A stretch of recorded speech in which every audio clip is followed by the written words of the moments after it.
توحید کا معاملہ سیدھا رکھیے. کائنات کا اتنا عظیم انسان 950 سال تک تبلیغ کرنے کے بعد بھی اللہ سے صرف اتنا کہا کہ اللہ تو نے وعدہ کہا تھا، تو نے کہا تھا ان وعدک الحق، کہ میں تیرے گھر والے کو بچاؤں گا، یہ میرا گھر والا ہے، میرا بچہ ہے، میرا خون ہے، اور یہ میرے سامنے ڈوب گیا.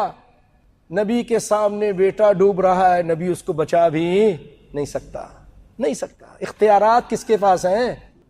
اور آج نظام الدین اولیاء کے ہاتھ میں اختیار سمجھنے والوں، یا لال شہباز کے ہاتھ میں اختیار سمجھنے والوں، یا داتا کے ہاتھ میں اختیار سمجھنے والوں، کیا یہ نبی کائنات سے بڑھ گئے ہیں؟ کیا یہ نوح علیہ السلام سے بڑھ گئے ہیں؟ نبی کائنات اپنے چچا کو ہدایت نہیں دے سکے، وہ جہنم میں گیا، بخاری کی روایت ہے. اور نوح علیہ السلام اپنے بیٹے کو ڈوبنے سے نہیں بچا سکے، ہدایت نہیں دے سکے، جہنم میں جانے سے نہیں بچا سکے. اور پھر اللہ نے ڈانٹی پلا دی، ایسا نہیں کہنا آئندہ. انی اعظک ان تکون من الجاہلین، ہم تم کو سمجھا دیتے ہیں، وصیت کر دیتے ہیں، وعظ کر دیتے ہیں، تو اگر آئندہ ایسا کیا تو ہم تمہارا نام نبیوں کی فہرست سے نکال کر جاہلوں کی فہرست میں شامل کر دیں. اللہ کا معاملہ ہے، اللہ کے ساتھ گستاخی بہت بڑی گستاخی ہے. وما قدر اللہ حق قدرہ، لوگوں نے آج جو الٹی سیدھی اشعار میں بکواس کرتے ہیں، اللہ کی شان میں گستاخی کرتے ہیں، اللہ فرما رہے ہیں کہ ان لوگوں نے اللہ کی شان قدر ہی نہیں کی. تو نوح علیہ السلام ان کو اللہ تعالیٰ نے ڈانٹی پلا دی اور کہا کہ آئندہ ایسا نہیں کرنا.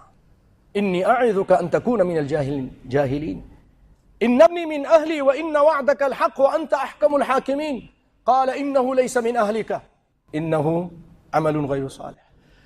خون سے تیرا ہے، نبی کا بیٹا ہے، خون نبی کا ہے، لیکن اللہ فرما رہا ہے کہ یہ نسل سے تیرا ہے، عمل سے تیرا نہیں. ایسے عمل مت کیجئے کہ نبی کائنات قیامت کے دن حوض کوثر کے پاس آ کے کہہ دے کہ سحقا سحقا لمن غیر بعدی، سحقا سحقا لمن بدل بعدی. یہ کلمہ تو پڑھتے تھے لیکن یہ میرے بے وفا تھے، یہ غدار تھے، ان کو میری نظروں سے دور کر دو. نہیں پانی پلائیں گے، منہ موڑ لیں گے، سفارش بھی نہیں کریں گے کہ میرے بعد انہوں نے میرے دین کو بدل دیا تھا. ایسا مت کیجیے.